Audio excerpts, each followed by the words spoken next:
lagi dengerin podcast Lara Mata, kumpulan suara Manfaat Jakarta, sebuah podcast dari OSIS MPK Manfaat Jakarta yang bisa kamu dengarkan di Spotify.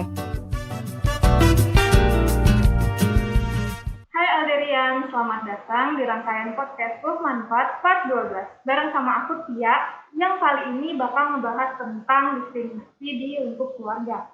Tapi tenang aja, karena di sini aku nggak sendirian, karena aku bakal ditemenin sama seorang psikolog anak dan remaja yang udah sering juga nih dipanggil ke beberapa event. Langsung aja kita sambut Kak Disti Azlia. Halo, salam kenal teman-teman. Perkenalkan, saya dengan Disti. Saya adalah seorang psikolog anak dan remaja yang berpraktik di beberapa tempat. Salah satunya adalah di Ruang Parazulia, Klinik Sancil, dan UPTD PTA Depok. Salam kenal ya. Oke, Kak Disti. Apa kabar nih Kak Disti? Sehat, alhamdulillah. Gimana nih Cia kabarnya? Alhamdulillah aku sehat juga nih Kak. Kak Disti kesibukannya apa aja sih Kak? Saat ini aku lebih banyak praktek aja sih sebenarnya, baik online maupun offline. Dan juga mengisi di beberapa kegiatan ya sebagai narasumber kayak salah satunya di podcast ini. Oke, Kak Disti. Di masa pandemi nih, kalau dari Kak Disti sendiri itu kliennya apakah meningkat Kak atau gimana tuh Kak? Meningkat tapi pada beberapa keluhan ya. Ya kadang-kadang ada rame, kalau lagi rame sih rame gitu ya. Tapi kadang-kadang juga mungkin lebih banyak online kali ya. Kalau yang tatap muka masih belum pada berani nih sepertinya teman-teman gitu. Oke Kak, kan tadi aku udah sempat mention juga nih tentang diskriminasi dalam lingkup keluarga. Kalau dari yang pernah Kakak tangani itu ada nggak sih Kak kasus-kasus yang kayak gitu? Oke. Diskriminasi di dalam keluarga ya. Pastinya ada sih ya, karena memang diskriminasi itu kan terjadinya di lingkup sosial. Baik lingkup sosial yang terdekat, yaitu keluarga, atau lingkup sosial yang lebih luas dan dalam artian masyarakat luas gitu. Jadi kalau ditanya ada apa enggak, pasti ada sih kasus-kasus seperti itu. Ini kayak kita sering juga lihat nih Kak di Instagram atau di mana-mana sekarang tuh kasusnya diskriminasi terus dibelokkan Kak. Nah itu juga ada nih kan berarti yang diskriminasinya dari lingkup keluarga. Nah itu bentuknya seperti apa aja sih Kak? Bentuk diskriminasinya ya, misalnya kalau kita ngomong diskriminasi mungkin lebih enak ngomong definisinya dulu kali ya sebelum contoh gitu. Diskriminasi itu kan pada dasarnya adalah perilaku membedakan antara satu golongan atau satu kelompok dengan kelompok atau karakteristik lain gitu ya. Nah, kalau di dalam keluarga yang paling sering terjadi itu biasanya adalah diskriminasi gender tentunya gitu ya, anak laki-laki dengan anak perempuan, atau bahkan antara pasangan suami istri seperti itu. Terus mungkin ada juga nih perilaku membedakan antar usia, misalnya seperti itu. Jadi misalnya si kakak yang lebih tua dengan si adik yang lebih muda, dan juga ini yang paling aku sering temukan sih ya di kasus-kasus aku. Biasanya ada perilaku membedakan antar kemampuan gitu. Jadi misalnya nih kemampuannya si kakaknya bisa apa, adiknya nggak bisa apa, lalu perlakuannya dibedakan misalnya seperti itu atau sebaliknya. Jadi sering juga ya Kak kelihatan nih di zaman-zaman sekarang nih khususnya kan lagi pandemi, kontak erat banget nih kita sama keluarga. Berarti sering juga nih. Sering di rumah ya sama keluarga. Jadi sering lah gitu dapat perlakuan yang diskriminasi dari keluarga sendiri. Nah terus nih Kak, kalau misalnya kita sebagai anak itu mendapat perlakuan kayak gitu dari orang tua kita, apa yang harus kita lakukan sih? Apa yang harus kita lakukan ketika kita mendapatkan diskriminasi ya? Oke. Saya tahu dibedakan itu rasanya nggak nyaman dan banyak mungkin emosi negatif gitu ya yang muncul karena mendapatkan perlakuan yang tidak menyenangkan gitu. Tapi sebenarnya balik lagi sih, saya selalu mengatakan ini pada klien-klien gitu ya bahwa kita adalah satu-satunya orang yang bisa mengontrol diri kita. Oke, jadi ketika pun kita mendapatkan sesuatu yang nggak nyaman, mau nggak mau kita harus mengandalkan diri kita, apalagi kan yang berbuat tidak nyaman itu adalah keluarga sendiri gitu ya. mau nggak mau kita memang harus bergantung nih sama diri kita sendiri untuk punya coping strategi atau resiliensi yang baik. Kita harus bisa mengatur emosi kita harus bisa mengatur ulang pola pikir kita, agar kita tetap bisa menjaga diri kita. Biar lebih sehat mental gitu ya maksudnya ya. Saya selalu berpesan bahwa harus punya filter yang baik. Filter yang baik itu maksudnya gimana?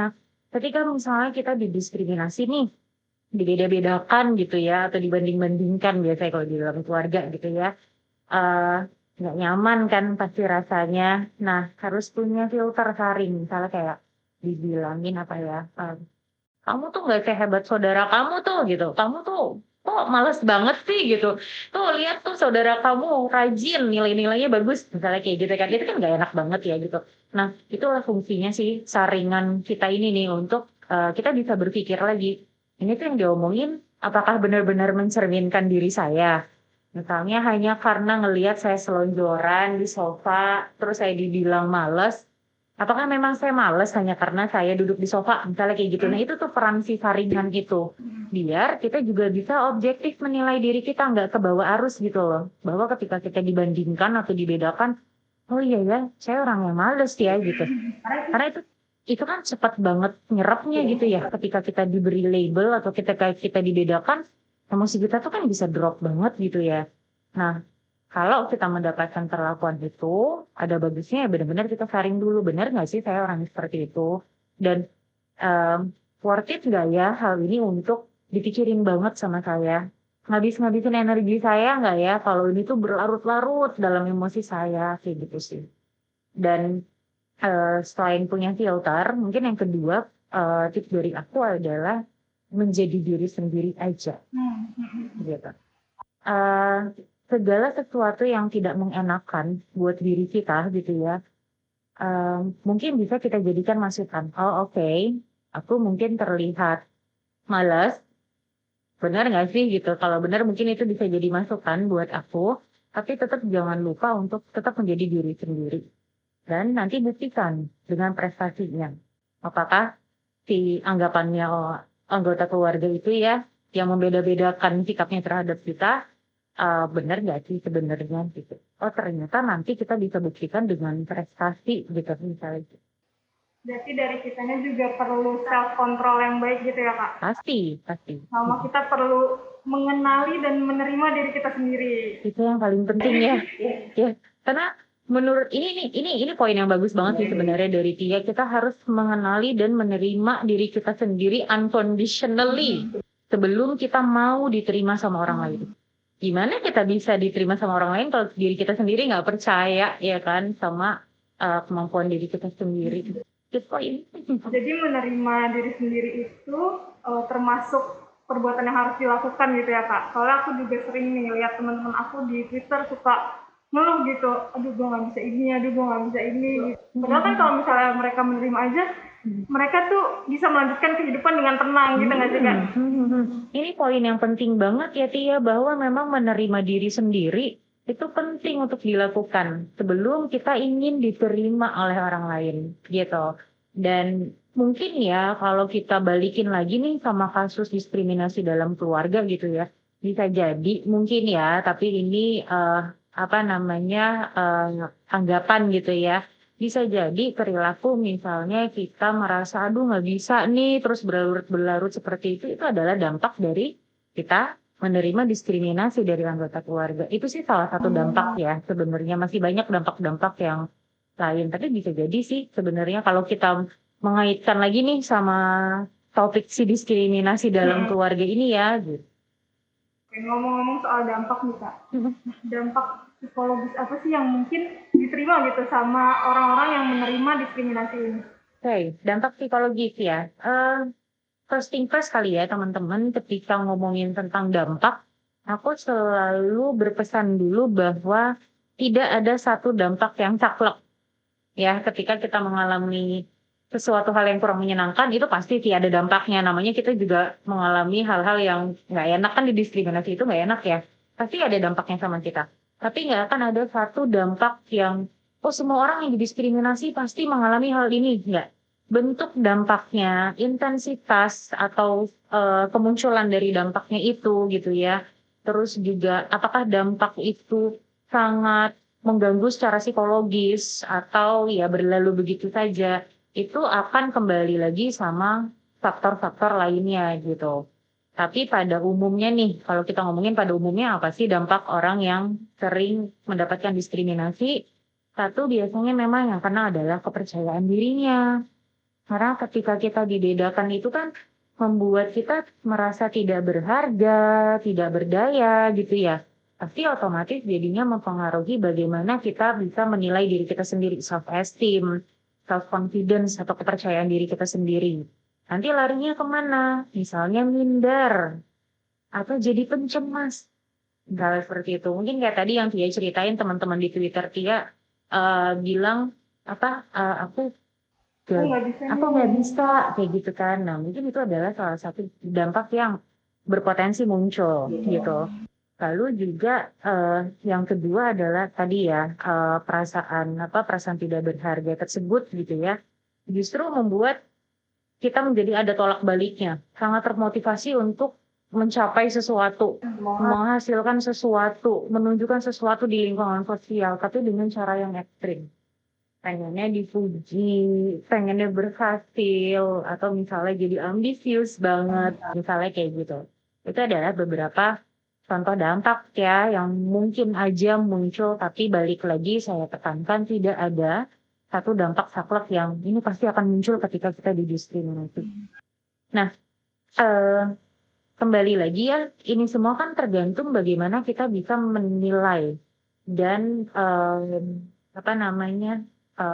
menyikapi ketika misalnya kita mendapatkan diskriminasi, kita dibeda-bedakan gitu ya. Kalau kita melihat ini dari sisi positifnya, bisa jadi dampaknya juga positif loh, Ti. Iya, gimana tuh, Kak? Misalnya tadi ya kita dibedain, si kamu tuh ya, si kakak atau si adik lah gitu ya. Males banget sih lihat tuh saudara kamu tuh lebih rajin, atau misalnya kalau di gender ya, ini kalau kita ngomongin diskriminasi gender, yang harus nyuci piring itu anak cewek bukan anak cowok gitu. Misalnya kita anak cowok lagi nyuci piring gitu ya. Kalau kita melihat ini dari sisi positif, justru kita bisa mengambil feedback dari yang diomongin itu. Oh, saya terlihat males ya dari saudara saya. Emang gimana sih saudara saya tuh belajarnya rajinnya kayak apa sih? Apa sih yang dia lakukan? Kita bisa menjadikan si saudara kita itu sebagai role model. Biar kita lebih rajin, mungkin nanti jadinya nilai-nilai kita juga jadi lebih bagus gitu ya. Atau mungkin ketika si anak cowok ini nyuci piring terus dikritik, dia bisa mempunyai inspirasi, mungkin jadinya mengedukasi orang lain bahwa sekarang ini untuk mengerjakan pekerjaan rumah udah setara loh gitu, misalnya gitu. Cewek cowok boleh loh, malah termotivasi untuk memberikan edukasi misalnya gitu ya. Nah itu contoh-contoh sih sebenarnya yang aku pun sering bilang sama klien aku, coba deh kita lihat segala sesuatu itu dari sudut pandang yang lebih positif.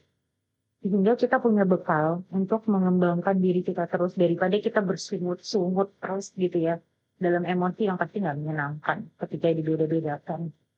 Itu termasuk nggak sih, Kak, dalam menjaga kesehatan mental tuh mengambil positifnya aja gitu? Banget termasuk ya, kayak bahasan kita tadi ya. Iya. Ada lagi nggak tuh, Kak, contoh-contoh biar kita tuh, misalnya kita nih atau Aldirian di luar sana tuh penyintas diskriminasi, itu cara biar mereka kesehatan mentalnya tetap baik, itu kayak gimana tuh, Kak? Tadi selain filter dan menyikapi segala sesuatu dengan lebih positif gitu ya, aku rasa kita juga harus punya coping strategi yang paling baik buat kita gitu. Nah, pada beberapa klien nih dengan masalah seperti ini kan kayak menjenuhkan sekali ya, dibeda-bedakan sikap perlakuan orang terhadap kita itu kan nggak enak ya, dan numpuk kan rasanya gitu ya. Aku selalu memberikan saran buat teman-teman yang mengalami hal ini untuk meluangkan waktu untuk detox emosi. Caranya bisa macam-macam. Apa yang kamu suka, bisa relaksasi, bisa menggunakan sensing kita untuk lebih tenang. Misalnya zaman sekarang kan banyak tuh lilin aromaterapi ya. Itu kan lebih membuat tenang. Kalau kita lebih tenang, itu hormon-hormon bahagia itu keluar, diproduksi oleh otak. Sehingga level stresnya bisa menurun gitu. Tapi bukan kita pendam ya. Jadi ini benar-benar detoxing aja emosi-emosi yang melelahkan itu kita keluarin. Biar kita bisa tetap menjaga kesehatan mental kita. Gitu. Terus juga selain selain tadi detox emosi, kita juga harus bisa merelaksasi diri dengan apa? Misalnya nih senangnya masak kalau aku ya, mungkin aku tuh senang masak. Kalau misalnya lagi stres, aku pasti akan masak banget. Nah, cari itu coping strategi yang seperti itu. Walaupun mungkin itu sifatnya emosional ya, bukan problem focus, bukan menyelesaikan masalahnya gitu. Tapi setidaknya kita tetap bisa bisa mengontrol nih ketika emosinya udah keruh, kayak kolam yang keruh kita cuci lagi, kita kuras lagi kolamnya gitu. Dan jangan lupa perhatikan ekspektasinya teman-teman juga. Kadang-kadang kita berekspektasi untuk orang tuh, misalnya ya orang tua terutama, orang tua tuh nggak boleh kayak gitu loh sama anak, misalnya gitu. Orang tuh harus berubah. Nah, ekspektasinya harus dimainin. Kita nggak bisa merubah orang dengan cepat. Dan kita nggak bisa juga merubah lingkungan kita. Kadang-kadang ya, ada konflik-konflik yang memang nggak bisa sepenuhnya selesai, teman-teman. Nggak bisa kita selesaikan. Walaupun kita udah bicara secara asertif, kita udah coba utak-atik gitu ya. Tapi kok konflik ini tetap aja ada. Ketika situasinya nggak bisa dirubah seperti itu, artinya yang perlu dipersiapkan adalah diri kita ya. Untuk bisa mengelola. Balik lagi tadi, filter kita gimana kita bisa detox atau menguras emosi kayak gitu sih. Berarti dari kitanya juga jangan berekspektasi yang tinggi-tinggi gitu lah maksudnya Kak. Atau menerima ekspektasi kita tuh nggak sesuai kenyataannya gitu. Ya, mesti gini, harus bisa menerima juga sih ketika memang kondisinya gitu ya, lingkungan sosialnya seperti itu. Karena merubah lingkungan sosial itu, apalagi merubah orang tua itu kan nggak gampang ya. Betul. Tapi teman-teman tetap harus bisa bertindak atau berbicara secara asertif juga. Misalnya gini, ada klien itu yang semua dia anak pokoknya saudaranya banyak ya. Pokoknya saudaranya banyak, dia anak kedua dari terakhir. Kakak-kakaknya ini profesinya dokter, engineering. Semua tuh masuknya fakultas teknik, fakultas kedokteran. Jadi orang tua ini memaksa dan membanding-bandingkan dia. Karena dia mau masuk jurusannya bukan jurusan sains. Gitu kan. Nah kita harus tetap asertif. Kita harus tetap bisa bilang, oh ya, iya sih jurusan itu baik. Tapi kalau aku sih lebih sukanya di sini. Oke deh, aku boleh deh mau mengerjakan yang A, B, C. Tapi aku nggak bisa ya mengerjakan yang D, E, F. Jadi kita juga harus bikin backup plan seperti itu ya. Jadi komunikasi yang baik juga diperlukan gitu ya Kak. Dan kan tadi udah tuh dari diri kita sendiri, gimana sih cara menjaga kesehatan mentalnya gitu kan. Nah, lanjut nih, kalau misalnya ada teman kita sebagai penyintas diskriminasi, itu apa yang harus kita lakukan? Yang harus kita lakukan terhadap teman ya yang menjadi korban diskriminasi ya. Pastikan memberikan dukungan atau support secara psikologis gitu. Menjadi pendengar yang baik itu udah pasti ya gitu. Kalau Tia mungkin udah tahu belum menjadi pendengar yang baik itu yang seperti apa? Gimana tuh Kak? Mungkin boleh diulang lagi. Menjadi pendengar yang baik itu adalah dengan bertanya. Jadi selalu mulai dengan bertanya apa yang kamu rasakan, apa yang bisa aku bantu, kayak gitu. Terus juga kita bisa memvalidasi emosi teman kita. Oh oke. Kamu pasti sedih ya mengalami hal itu. Aku bisa kebayang sih kenapa kamu marah. Jadi kita label tuh emosinya dia tuh. Jadi dia merasa dimengerti. Dan kita juga sebenarnya untuk membuat si teman ini paham bahwa kita mengerti dia, kita bisa mengulang kata-katanya dia. Oh, jadi kamu mengalami ini ya. Iya sih aku bisa membayangkan kenapa kamu melakukan itu misalnya. Jadi yang penting kita membuat dia tenang dulu, gitu dengan mendengarkan tadi. Lalu hindari memberi nasihat kalau tidak dibutuhkan. Ini kayaknya jadi budayanya kita gitu ya. Iya betul. ternyata bapak kasih nasihat gitu ya, padahal mungkin temennya apaan sih gitu, aku juga udah kayak gitu kali. Jadi balik lagi selalu tanya sih sebenarnya apa namanya hindari memberi nasihat ketika memang gak ditanya. Karena kita tuh seringnya gitu, kayaknya budaya kita kali ya. Kayaknya ketika ada temen curhat, kita langsung pengennya ngasih nasihat gitu. Mungkin maksudnya baik gitu. Tapi balik lagi sebenarnya kadang-kadang ketika orang cerita, itu tuh butuhnya tuh didengarkan. Belum tentu teman ini benar-benar 100% membutuhkan nasihat gitu. Mungkin dia juga sudah melakukan, tanya sih, apa yang sudah kamu lakukan? Atau apa lagi yang bisa kamu lakukan? Boleh nggak aku ngasih saran? Mungkin lebih kayak gitu kali ya, teknik komunikasinya yang harus dilakukan sih, gitu. Dan selalu observasi teman atau penyintas yang mengalami diskriminasi. Apakah dampak dari diskriminasinya cukup berat sama dia? Misalnya gimana? Misalnya sampai mengganggu fungsinya si teman ini karena kepikiran terus misalnya kayak gitu ya.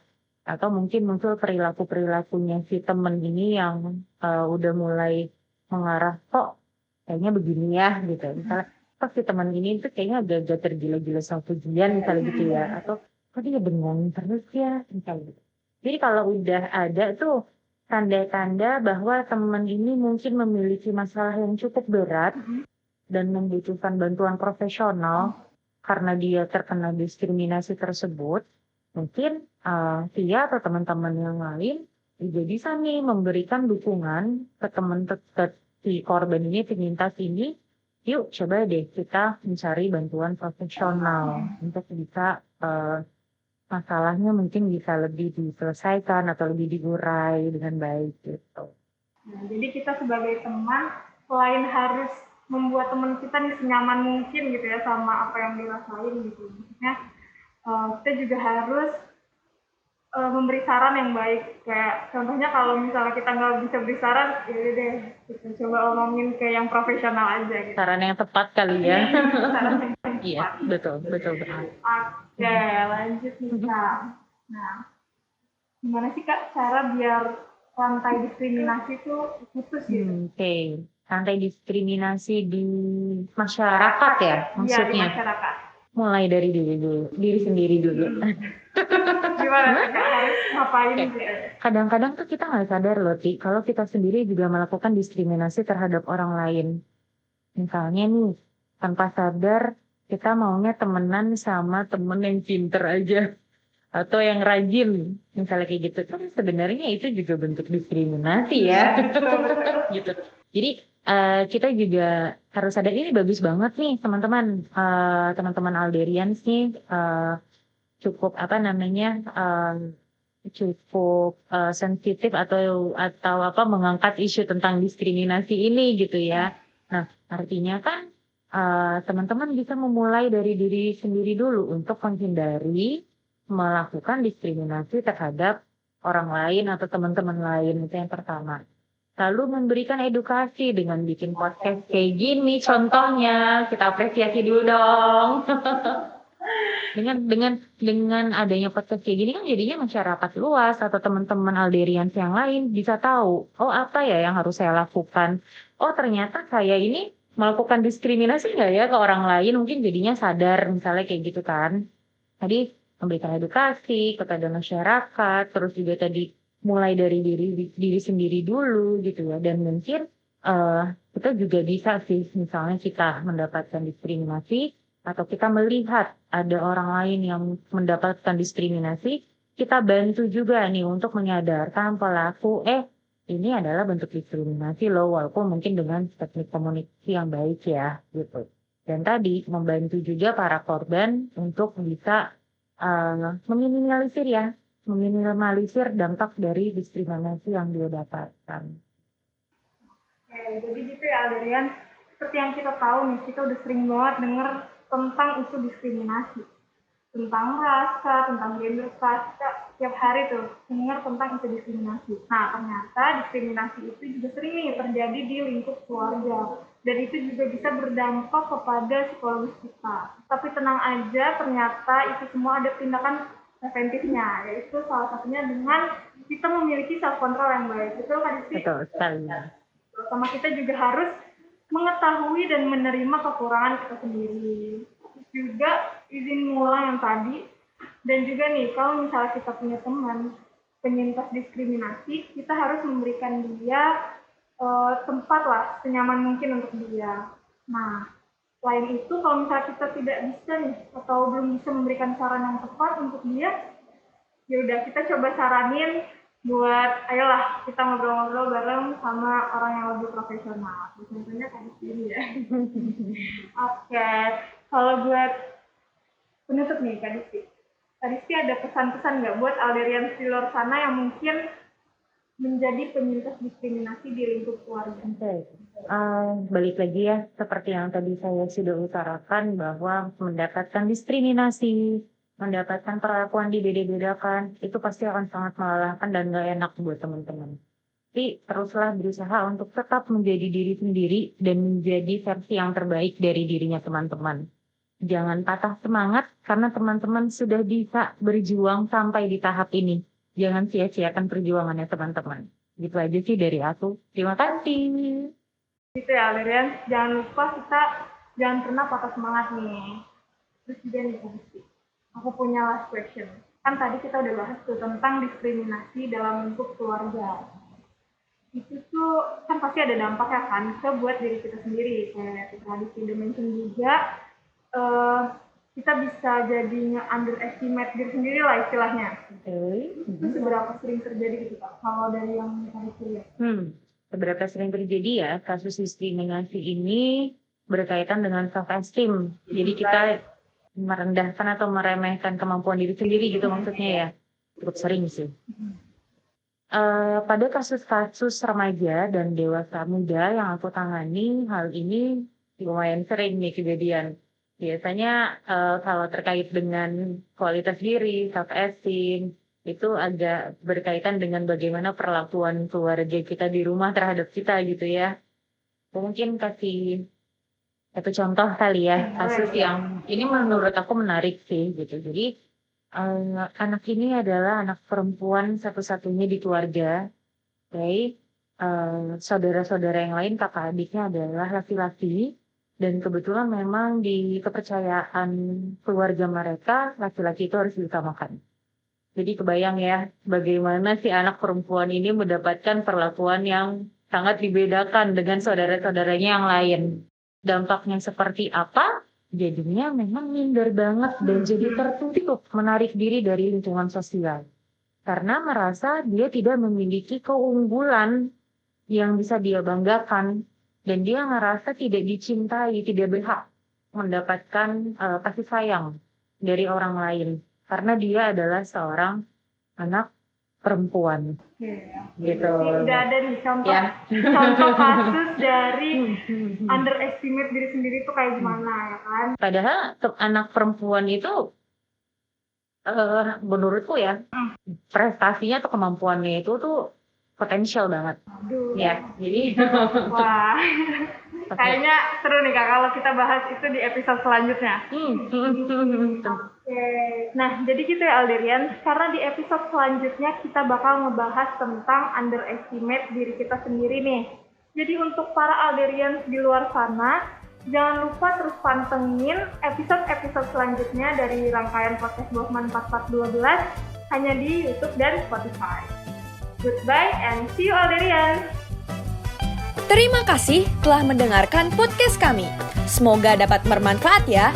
Jangan lupa untuk dengerin terus podcast Lara Mata dan follow sosial media Bofman 4 dan ICT Man 4 Jakarta.